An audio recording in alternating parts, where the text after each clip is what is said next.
Salatu wassalamu ala asyrafil anbiya'i wal mursalin wa ala alihi wa sahbihi ajma'in. Assalamualaikum warahmatullahi wabarakatuh. Yang dihormati Al-Fadhil Ustaz Dr. Muhammad Faisal bin Asari, pensyarah kanan bidang dakwah pengajian Islam UKM, yang akan bersama-sama kita dalam kuliah duha tadabbur surah At-Takatsur. Okey, jadi saya mohon kepada para jemaah untuk bersama-sama menutup mic dan kamera supaya majlis dapat berjalan dengan lancar. Jadi saya dengan segala hormatnya mempersilakan Ustaz untuk memulakan majlis. Silakan Ustaz. Bismillahirrahmanirrahim. Assalamualaikum warahmatullahi wabarakatuh. Alhamdulillahirabbil alamin wassalatu wassalam ala rasulil amin sayyidina wa maulana Muhammad wa ala alihi wa ashabihi ajma'in, amma ba'd. Yang dimuliakan urus dia admin SPAK, seterusnya ahli jawatankuasa dan semua hadirin-hadirat yang dirahmati Allah Subhanahu wa taala. Alhamdulillah, syukur kita kepada Allah Subhanahu wa taala kerana pada pagi ini kita dapat ditemukan dalam suatu ruang yang walaupun berjauhan tetapi kita dapat bersua muka untuk kita sama-sama tadabbur dan saling ingat mengingati antara satu sama lain. InsyaAllah pada pagi ini kita akan bincangkan surah At-Takatsur. Surah Takatsur. Surah yang saya kira selalu juga dibaca kerana dia merupakan ayat lazim. Dan dalam masa yang sama surah ini kalau bulan Ramadan antara yang sangat keraplah dibaca surah Takatsur. Okey. Bismillahirrahmanirrahim. Alhaakumut takatsur hatta zurtumul maqabir. Kalla sawfa ta'lamun. Summa kalla sawfa ta'lamun. Kalla law ta'lamuna 'ilmal yaqin. Latarawunnal jahim. Thumma latarawunnaha 'ainal yaqin. Thumma latus'alunna yawma idzin 'anin na'im. Melalaikan kamu telah dilalaikan oleh perbuatan berlumba-lumba untuk mendapat dengan sebanyak-banyaknya harta benda, anak pinak, pangkat, pengaruh, kuasa dan sebagainya, sehinggalah kamu masuk kubur. Alhaakumut takatsur, telah melalaikan kamu sikap membanyak-banyakkan, sikap saling berlumba-lumba, bersaing-saing yang menyebabkan kamu lupa kepada Allah Subhanahu wa taala kerana mengejar harta benda, anak pinak, wanita, pangkat, kekayaan, pengaruh, sehinggalah kau masuk kubur. Hatta zurtumul maqabir. Kalla sawfa ta'lamun. Jangan. Kalla ni maksudnya jangan. Jangan. Sawfa ta'lamun. Kamu akan tahu nanti akibatnya yang buruk. Kamu akan tahu, sawfa ta'lamun. Kamu akan tahu. Summa kalla sawfa ta'lamun. Kemudian, jangan. Kamu akan tahu nanti akibatnya nanti. Di akhirat nanti, kamu tahulah nanti. Diulang dua kali. Kalla law ta'lamuna ilmal yaqin. Kalaulah kamu tahu dengan pengetahuan yang yakin, niscaya kamu akan mengerjakan perkara-perkara yang boleh menjadi bekalan kamu untuk hari akhirat. Kalla law ta'lamuna ilmal yaqin. Ingatlah sesungguhnya la tarawunnal jahim, kamu pasti akan melihat neraka yang marak menjulang. La tarawunnal jahim summa la tus'alunna yawma idzin 'anin na'im. Kemudian summa la tarawunnaha 'ainal yaqin summa la tus'alunna yawma idzin 'anin na'im. Kamu akan ditanya tentang nikmat-nikmat yang kamu telah gunakannya di akhirat. Tentang Allah Subhanahu Wa Taala, mari kita tengok dia punya kandungan kepada surah At-Takatsur ini. Alhaakum, alhaakum, alhaakum ni maksudnya melalaikan kamu. Kalau apa ada dia kata melehakan kamu. Maksudnya melalaikan kamu. Menyebabkan kamu meninggalkan kewajipan-kewajipan yang sepatutnya kamu buat. Kerana at-takatsur, kerana sikap yang berlumba-lumba, bermegah-megah dengan harta, anak pinak dan sebagainya.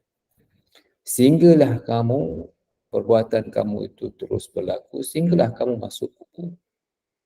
Sehinggalah kamu mati, barulah hilang ataupun barulah berhenti perbuatan buruk ini. Maksudnya, sehinggalah kamu tua dah masuk kubur pun mungkin ada yang tak sedar lagi kerana sikap inginkan harta, inginkan duit, pangkat dan sebagainya. Ayat ni, alhaakumut takatsur hatta, sehinggalah kamu masuk kubur. Maksudnya orang yang dah nak mati pun, orang yang dah tua pun, orang yang dah banyak umur pun berlumba-lumba cari harta, cari pengaruh dan sebagainya. Ini yang diingatkan oleh Allah Subhanahu Wa Taala. Hatta zurtumul maqabir. Kalla, kita tengok dalam ayat ni tuan-tuan ada berapa kalla? 1, 2, 3 kalla. Kalla. Kalla ni maksudnya jangan. Itu maksudnya.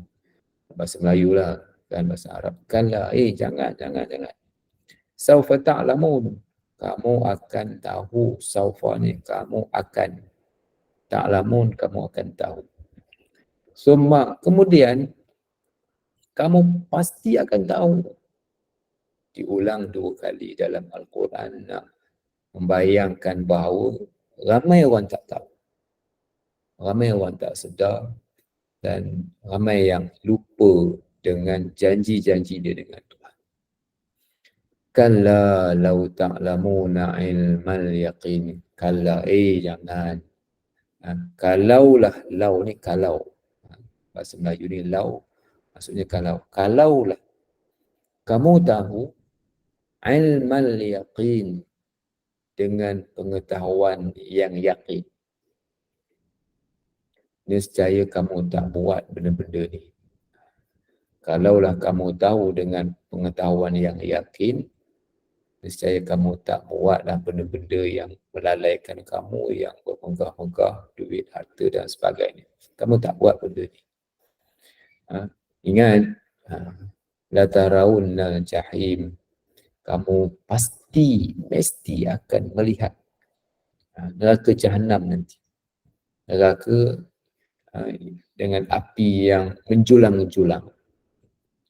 Summa, kemudian la tarawunnaha 'ainal yaqin, kamu pasti akan tengoknya dengan mata kepala kamu sendiri, dengan yakin kamu akan tengok. Kalau dilihat dalam ayat ini, perhatikan la, ada la kat sini, ada nun yang bersabdu kat sini, memberi erti kamu pasti akan tengok. Ainal yaqin, dengan mata kepala kamu yang yakin. Kalau kita tengok kat sini, ada ilmal yaqin, ada ainal yaqin. Ilmal yaqin ni maksudnya pengetahuan. Pengetahuan yang yakin. Contohnya, kalau kita diberikan sebiji buah, katakan buah durian. Kalau ciumkan bau, mungkin setengah orang mungkin tak selesa, kena busuk bagi dia mungkin. Itu pengetahuan dia. Dia tengok, belum lagi dia rasa. Kalau rasa mungkin berbeza persepsi. Kita mungkin tahu tentang keadaan di Jepun. Wah, ceritalah Jepun tu begini, Jepun ni begini. Tapi kalau kita pergi ainal yaqin, kita tengok dengan mata kepala sendiri macam mana negara dia, penyusunannya, sikapnya, apa semua barangkali. Bukan barangkali, sangat berbeza di antara tahu dengan tengok, rasa dengan mata kepala sendiri, dengan lidah sendiri, dengan tangan sendiri kita rasa berbeza. Kata Tuhan, kata Allah SWT, summa, kemudian pasti kamu akan tengoknya dengan mata kepala kamu sendiri nanti, dengan yakin nanti. Summa, kemudian latus alunna, pasti kamu akan ditanya. Latus alunna, kemudian kamu akan ditanya. Maknanya di sini pun ada la dan nun yang bersabdukan ni. Kamu pasti akan ditanya. Yauma izin, pada hari itu, pada hari yang kamu tengok seksa, susah di akhirat nanti. Anin na'im, daripada nikmat-nikmat, kurniaan yang telah Allah Ta'ala kurniakan kepada kamu. Antara mata Allah ini adalah suatu surah yang ringkas yang memberi suatu penjelasan yang cukup padu dan tazkirah yang cukup padat berdasarkan kepada suatu surah yang ringkas. Apa sebenarnya yang dimahukan, yang kita peroleh dari surah ini? Yang pertama, kita lihat dia punya tajuk surah ni, At-Takatsur. Takatsur ni dia bukan seorang, dia melibatkan orang ramai. Ramai ni maksudnya dia melibatkan banyak pihak yang saling bermegah-megah, yang saling berlumba-lumba, yang saling, malah yang paling teruk lagi, menjatuh-jatuhkan di kalangan orang-orang lain, sehinggalah kamu melalaikan kamu tentang kewajipan-kewajipan kamu. Ini yang dimaksudkan dengan takatsur. Dalam hadis yang ada lain menyebutkan bahawa, dia menyebutkan tentang dia kata kalaulah manusia ini mempunyai suatu gunung emas, satu lembah daripada emas, maknanya satu duit yang banyak lah, satu gudang emas, dia tak akan cukup. Dia akan inginkan gudang yang kedua. Ada gudang yang kedua, dia inginkan gudang yang ketiga. Itulah sikap yang ada pada manusia. Persoalannya, tuan-tuan dan puan-puan, adakah kita tidak boleh untuk bersaing, tidak boleh untuk berniaga, tidak boleh untuk membuat pelan strategi perniagaan? Bolehkah kita merancang untuk melakukan investment, melakukan pelaburan, lakukan persaingan dari sudut ekonomi, dari sudut perniagaan, bisnes dan sebagainya? Tak boleh ke? Ayat ni tidak kata tak boleh. Ayat ni menyebut melalaikan kamu. Ayat ni menyebut melalaikan kamu. Melalaikan ini maksudnya benda ini asalnya boleh. Sebenarnya banyak juga dalam hidup kita ni tuan-tuan, kan, tidur tak masalah tidur, tapi kalau tidur sampai tak sembahyang tu tak boleh. Bukan bermakna tidur tu tak boleh, bukan bermakna peniaga tu tak boleh. Yang tak bolehnya tidur sampai kau tak sembahyang. Yang tak bolehnya kalau kau berniaga sampai kau buat rasuah, kau berniaga, kau menipu, melalaikan kamu sikap tamak dan haloba ini sehingga menyebabkan kamu lupa kepada Allah Subhanahu Wa Taala. Itu yang tak bolehnya. Kan? Semua perkara dalam hidup ni kita kata ada risiko. Penggunaan handphone bukan tak boleh, boleh, kan? Tetapi janganlah sampai melalaikan. Makan, boleh makan, tapi janganlah sampai menyebabkan mudarat dengan makan tadi. Penjagaannya makan yang tak betul, kan? Dia punya makanan tu terlebih itu, terlebih ini, sehingga menyebabkan memudaratkan kamu. Dan inilah yang disebut sebagai al-hakum, melalaikan kamu. Kan? Asalnya takatsur ini berlumba-lumba dalam melakukan sesuatu itu dibenarkan. Tetapi kan ada aspek yang berlumba-lumba yang tak dibenarkan itu apabila dia membawa kepada sikap bermegah-megah, menunjuk-nunjuk, menganggap dia yang hebat, menganggap dia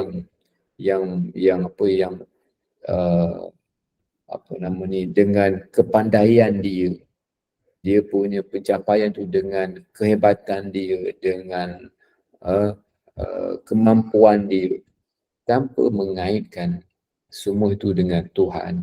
Ini juga menjadi masalah dalam at-takatsur, sikap ingin berlumba-lumba, bermegah-megah di atas kurniaan daripada Allah Subhanahu Wa Taala.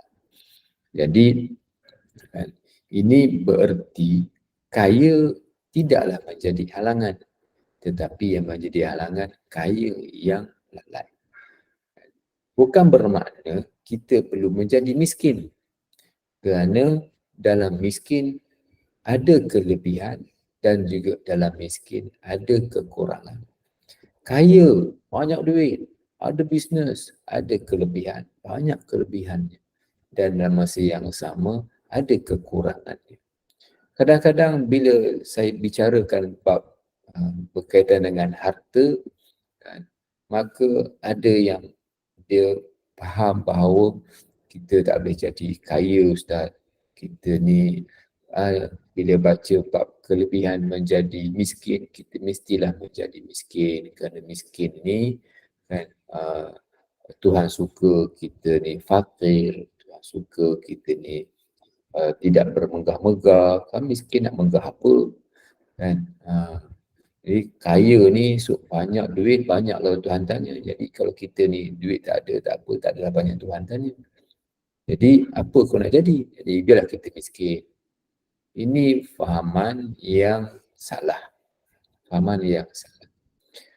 Bila dibincangkan tuan-tuan bab miskin, kelebihan menjadi miskin bukan bermakna suruh jadi miskin. Memang ada kelebihan jadi miskin. Kan? Contohnya kelebihannya nanti taklah banyak hisap. Pasal apa tak banyak hisap? Sebab apa nak dihisapkan, duitnya pun tak ada. Duitnya pun sikit, hartanya sedikit. Kemudian bila dia miskin, apa yang nak dia bangga? Kan? Sebab apa yang dia ada, nak bangga apa? Ada kereta buruk, ada motosikal buruk, apa nak dia bangga? Kan? Maka adalah kelebihan dia miskin. Dia miskin, mungkin tak lalai dengan benda-benda yang dunia-dunia ni. Mungkin dia tak lalai. Sebab apa nak lalai? Duit pun tak ada. Nak hiburan-hiburan pun apa. Nak ke mana? Adalah kelebihan menjadi miskin. Dan bukanlah bermakna bila berbicara tentang miskin ni, bererti kita perlu menjadi miskin. Tak betul cara begitu. Kan?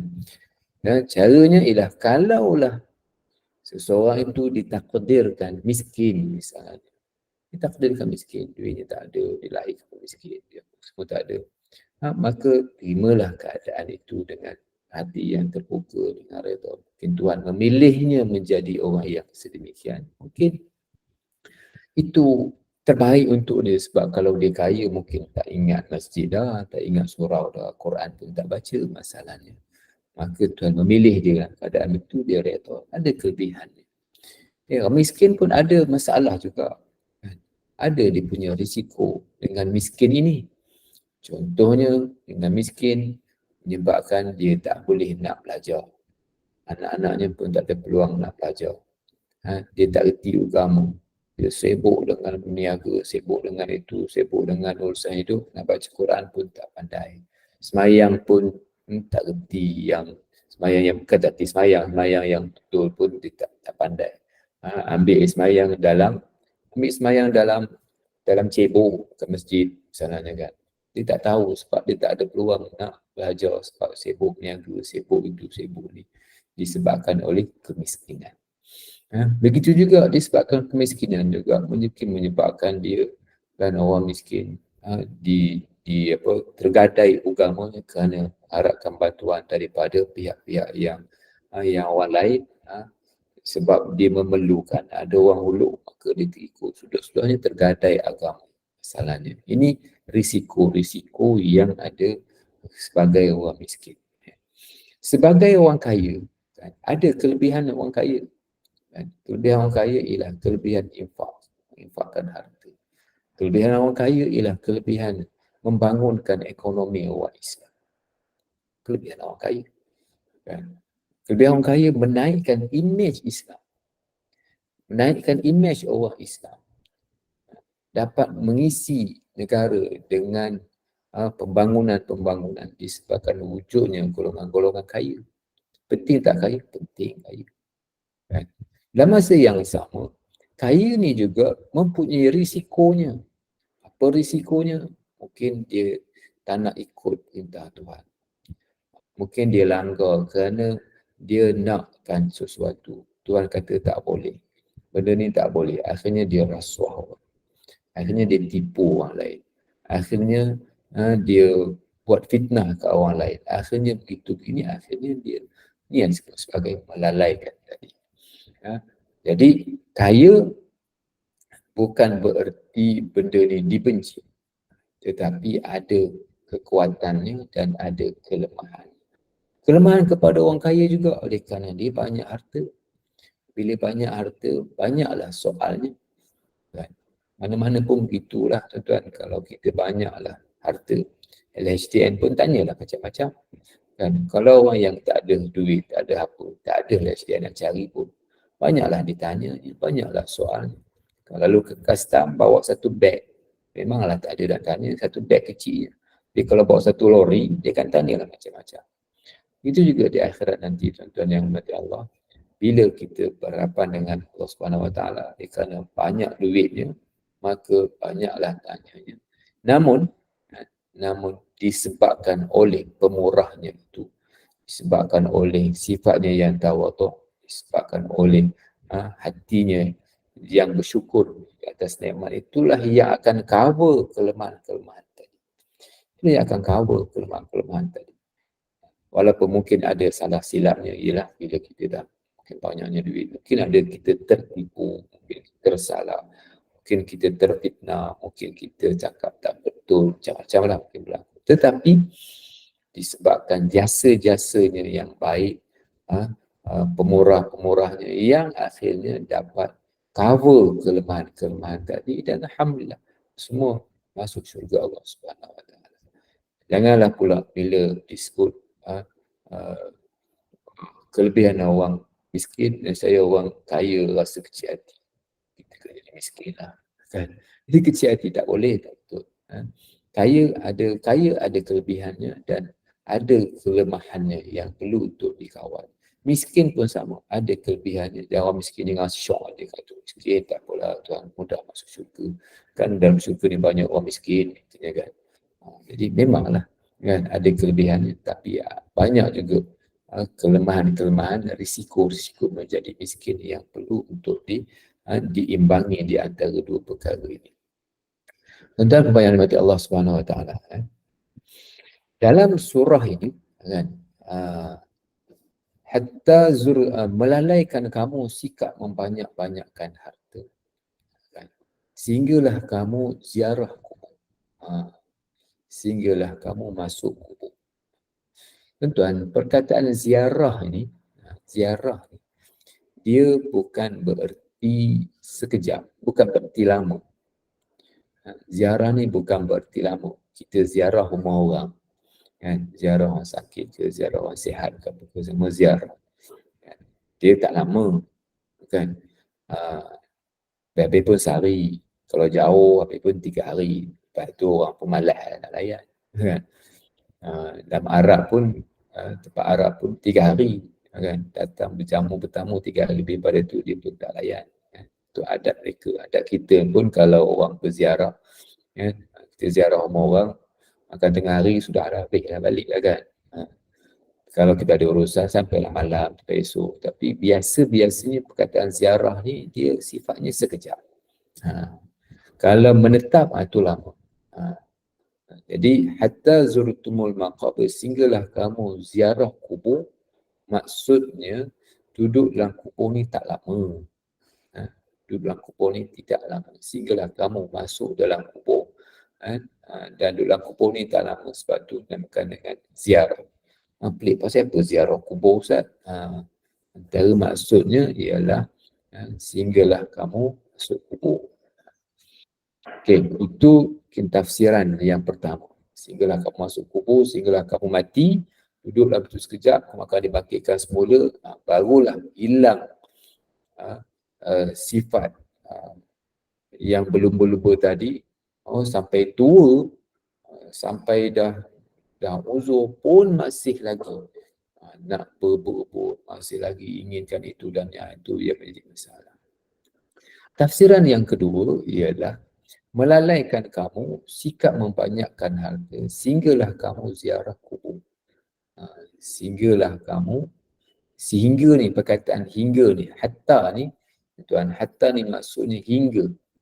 Hingga kat sini maksudnya kan sampai kamu ziarah kubur, maksudnya kan boleh hilang sifat-sifat yang berlumba-lumba bermegah-megah ni tadi, sampai kamu ziarah kubur. Sehingga kamu ziarah kubur, maksudnya kalau kamu ziarah kubur, ingat Tuhan, ingat mati, dan boleh menghilangkan perasaan, boleh menghilangkan sikap lumba-lumba pergi kubur, tengok ingat Tuhan. Itu maksudnya. Boleh ditafsirkan, boleh ditadaburkan sedemikian. Maksudnya orang yang banyak duit, yang banyak harta, yang banyak ni, kena pergi ziarah kubur, tengok orang mati, ziarah kematian. Kan? Bukan ziarah kematian saja, kan? Kena ambil pengajaran, kena ambil ingat, ambil ibrah. Esok kalau aku dah mati, kan, tak ada nak bawa kereta Rolls Royce masuk dalam kubur, kan, baju-baju yang mahal pun tak ada, pangkat-pangkat pun orang letak kat tepi kubur, orang ambil balik, kan, masuklah kau dalam kubur seorang-seorang, tak kisahlah kau siapa pun, kan, masuk dalam kubur seorang-seorang, tak ada siapa nak teman, tak ada siapa pun nak teman pun dalam kubur, kan, dululah seorang-seorang. Ingatlah nanti dalam ruangan yang sempit kecil itu, dalam kubur, nak menentang pun tak boleh. Duduklah mengiring menghadap kiblat. Orang letak dia punya bantal batu, bantal daripada tanah yang dibuat bulat-bulat besar-besar ni kan. Buat letak di bawah peha, letak di bawah tengkuk, letak di belakang, supaya jenazah tu tidak lentang. Maknanya dalam kubur ni duduklah begitu. Kan, bukanlah duduk, mengiringlah begitu sampailah hari kiamat nanti. Sampailah hari kiamat. Maksudnya sempitnya kubur, tak ada nak buat apa. Ingatlah Tuhan nanti, kalau banyak duit apa semua, bila masuk kubur tak ada buat apa-apa. Kubur kata, masuk dalam kubur, so, tahulah kamu aku buatnya. Itulah bahasanya kan. Aku himpit kamu, tahulah kamu aku nanti. Jadi orang yang apa nama ni, yang kaya ke yang miskin ke, khususnya dalam konteks ayat ni yang kaya, bila ziarah kubur, itu salah satu daripada cara untuk dia ingat Tuhan. Dalam hadis menyebutkan bahawa kafa bil mauti wa'idha atau kama qala. Jadilah kematian itu sebagai suatu pengajaran yang cukup hebat untuk manusia. Tapi kalau kematian itu belum mengetuk hatinya, belum mengetuk jiwanya, maka keraslah hatinya. Keraslah hatinya sebab tidak dapat membentuk jiwanya, sebab hatinya keras, mati pun belum dapat menyentuh perasaannya. Oh, berat tuan. Kena hatinya keras, hati kerasnya kena buat sesuatu. Bila orang yang kaya, yang banyak duit, yang bermegah-megah, kan, dia ikon dia iblis. Sebab iblis ni bangga. Iblis ni rasa hebat, rasa kuat, tak mau mengalah. Kan? Orang yang beragama dia akan rasa mengalah, dia rasa mengikut, dia akan rasa patuh, dia akan rasa tunduk, dia akan rasa lemah. Ini sifat dalam agama tu begitu. Sebab tu dalam agama banyak cerita-cerita, banyak kisah, banyak perkara yang kadang-kadang sebahagiannya tak logik. Sebahagiannya kena buat, ikut je patutnya, kenapa tak kau ikut je.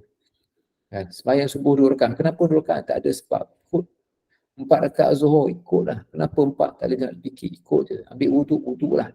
Kan? Mana boleh fikir. Kena pegang najis, ini tak batal wuduk. Tapi kalau kentut pula, walaupun tak ada nampak najis ni batal wuduk. Ni macam mana ni? Ketibalah. Supaya menimbulkan perasaan tunduk itu. Kalaulah orang yang ada perasaan ni pergi, akan tersentuh hatinya.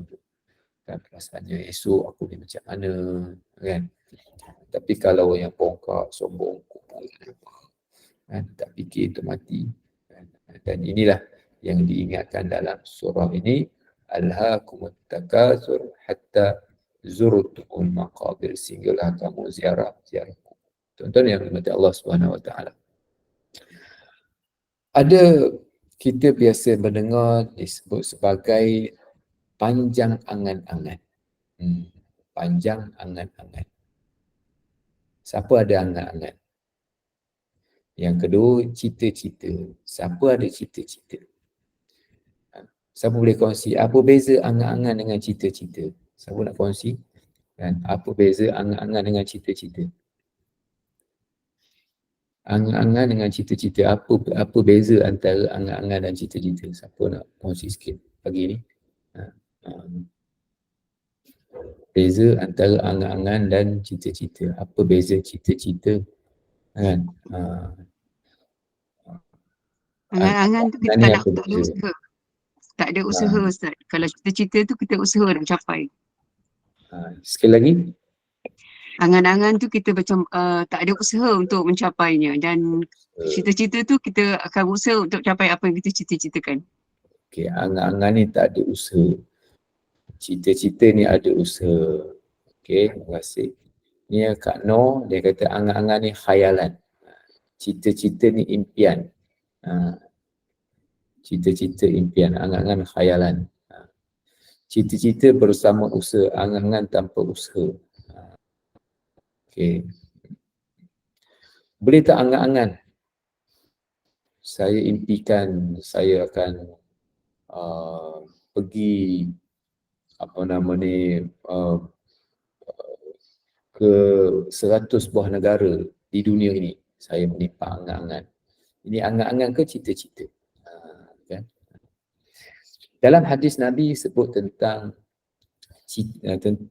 bahaya angan-angan, tolul amal. Bahaya panjang angan-angan. Tolul amal, panjang angan-angan. Yang kedua, cita-cita. Cita-cita Nabi tak sebut pasal cita-cita. Tapi Nabi marah tentang panjang angan-angan. Apa beza panjang angan-angan ni dengan cita-cita? Betul apa yang disebut, antaranya angan-angan yang khayalan sahaja, cita-cita usaha. Kalau budak-budak kan, kalau budak sekolah darjah 1, darjah 2 kan, kita tulis cita-cita nak jadi apa. Dia tulis cita-cita nak jadi askar, jadi bomber, jadi polis, jadi doktor, jadi lawyer. Itu cita-cita. Tapi kalau dah usianya 80 tahun, dia panggil cita-cita ke angan-angan. Kalau budak 8 tahun, kita minta dia menulis apa cita-citanya. Kalau dah usia 80 tahun, kan, dia ni perlu ada cita-cita ke ataupun apa sebenarnya? Kalaulah yang berusia 80 tahun ataupun berusia 70 tahun. Perlu tak dia ada cita-cita ke ataupun angan-angan? Ke macam mana? Apa pandangan? Kalau 7 tahun, kita suruh dia tulis cita-cita. Cita-cita nak jadi cikgu 7 tahun. Kalau dah 70 tahun, perlukah dia mempunyai cita-cita ataupun dia angan-angan? Kan? Ini satu benda lah tuan. Bila kanak-kanak kan, cita-cita ni cita-cita dunia lah kak. Puan ni cita-cita kat dunia, cita-cita 80 tahun ni kan.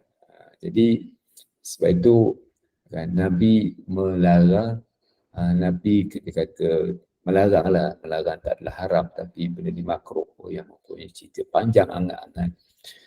Dia 70-80 tahun masih lagi fikir macam mana kat dunia ni, macam mana bisnes, macam mana. Maknanya tak salah cerita pasal bisnes, tapi perancangannya kan.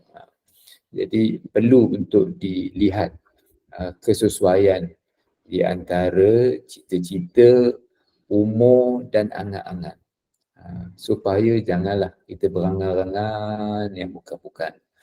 Tapi ada orang tanya, berangan ni tak ada kena bayar kan? Berangan muka cantik, berangan jadi macam orang Korea. Kalau budak-budak sekarang yang berangan jadi macam budak orang Korea. Berangan nak pergi sana, berangan ni tak kena bayar kan. Jadi kan, beranganlah. Walau macam mana pun Nabi melarang panjang angan-angan. Panjang angan-angan ni mungkin menyebabkan sembang benda-benda yang tidak ada kesudahannya kan.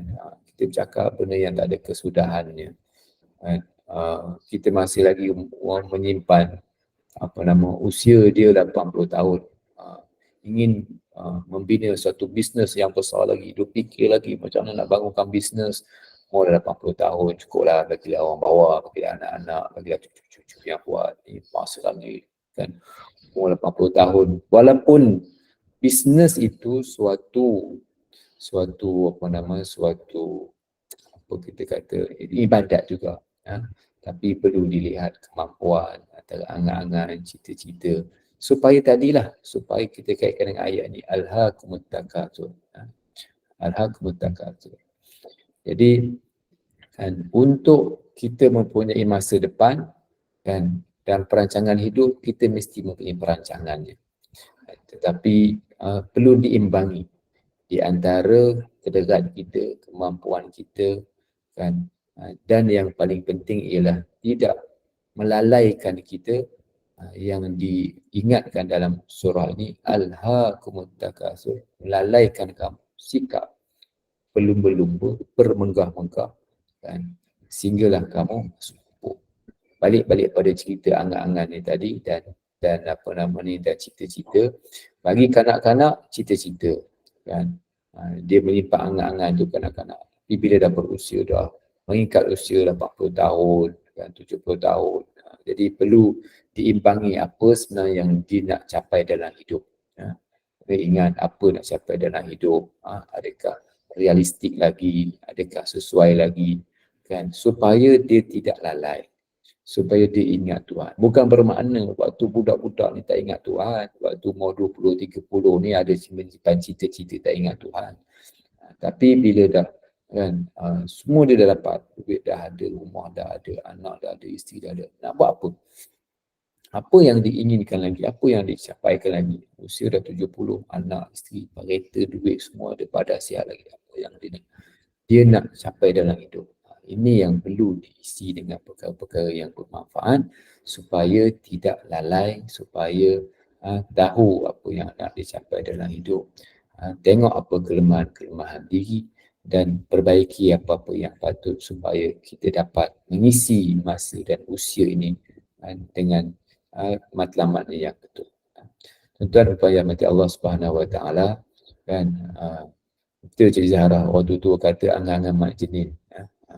Angan-angan ni tak kena bayar kan, tapi kalau mak jenin perangan-angan nak nikah dengan anak dara, dengan anak raja, panjat pokok kan, sampai dia perasan dengan anak dara sampai terjatuh dari pokok, ini yang mana masalah. Ini yang disebut sebagai al-hakum, melalaikan. Tuan apa yang nanti Allah Subhanahu Wa Taala kan, surah ini cukup manfaat besar bagi mengingatkan kita, khususnya mereka yang aduk-aduk. Mereka yang aduk-aduk. Aduk-aduk ni maksud saya ialah yang mungkin ada pangkat, kedudukan, harta, kuasa dan sebagainya. Perlu untuk meneliti, tadabbur, menghayati surah ini dengan baiknya, dengan perasaan, menghayati surah ini. Kan? Kerana Tuhan sebut 2 kali, kalla saufa ta'lamun, summa kalla saufa ta'lamun. Kamu akan tahu nanti yang kamu rebut tu tak ada apa yang dia rebutkan. 1 daripada 100 itu pun orang berebut-rebut, nak rebut apa? Kalaulah kamu tahu nanti, kalla lau ta'lamun, kamu akan menyesal, kamu tak akan buat benda ni. Itu ayatnya. Tafsiran tu dibaca perlu ada dalam minda kita, dan bila kita baca, tak maksudnya bila kita baca surah ini dengan intonasi yang sesuai, mungkin dia dapat mengenai hati kita. La tarawna al-jahim, summa la tarawna ainal yaqin, summa la tusaluna yawma idzin 'anil na'im. Betapa yang nanti Allah Subhanahu Wa Taala cita-cita nak mati dalam iman. InsyaAllah saya akan ulas perkara ini. Ingatkan saya untuk ulas perkara ini. Cita-cita mati syahid. Cita-cita mati syahid. Cita-cita mati syahid ni orang anggap sebagai ekstrim. Orang anggap sebagai ekstrim. Sekarang kan orang anggap mati syahid ekstrim. Kalau mati syahid dah, kan? Habis-habis pun cerita mati dalam iman. Cerita mati dalam iman. Salah satu daripada mati yang besar ialah mati syahid. Mati syahid lah, nak kena bunuh Ustaz. Bukan. InsyaAllah kita akan bincangkan topik mati ini, mati syahid, cita-cita ni insyaAllah dalam kuliah yang akan datang untuk kita tadabbur surah ni pada akan datang. Saya rasa setakat itu saja kita pada pagi ni. Kalau ada apa-apa nak ditanya, nak dikongsi ataupun nak diajukan kan, sama ada topik surahnya ataupun topik-topik yang lain, silakanlah. Ya, jemaah kalau ada pertanyaan silakan.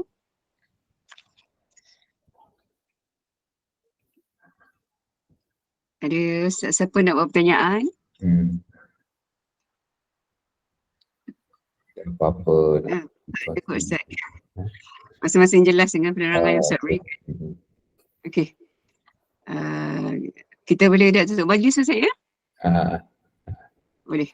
Okey, alhamdulillah alamin. Segala puji bagi Allah Subhanahu Wa Taala yang telah memberikan kita hidayah, rezeki dan nikmat yang tiada daya bagi kita, dengan izinnya dapat kita bersama-sama pada pagi ini.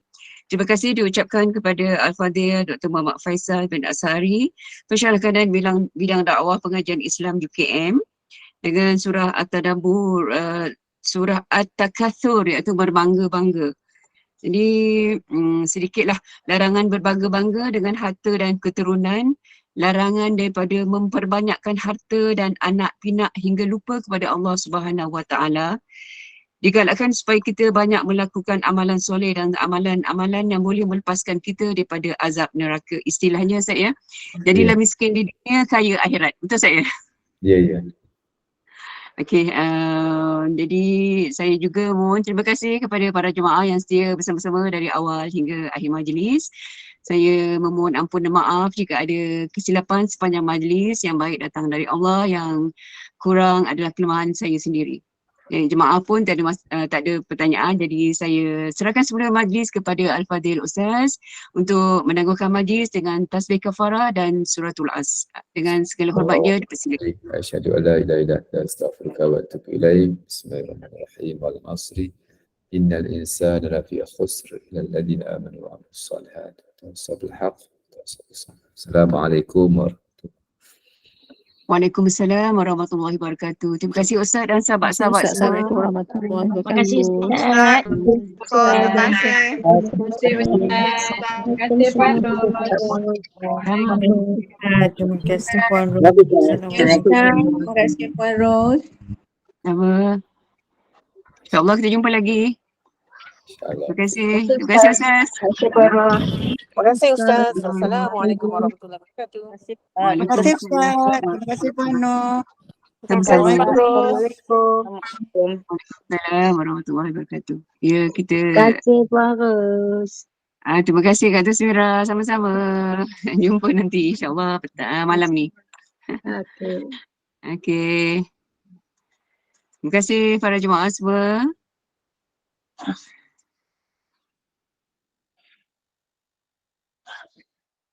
Saya mohon undur diri, nanti kita akan bersama-sama lagi malam ini dalam 3 surah pilihan, insyaAllah. InsyaAllah, terima kasih banyak-banyak. Assalamualaikum. Waalaikumsalam. Assalamualaikum. Waalaikumsalam warahmatullahi wabarakatuh. Terima kasih Doktor. Sama-sama kasih. Jumpa lagi insyaAllah malam ni. Baik insyaAllah.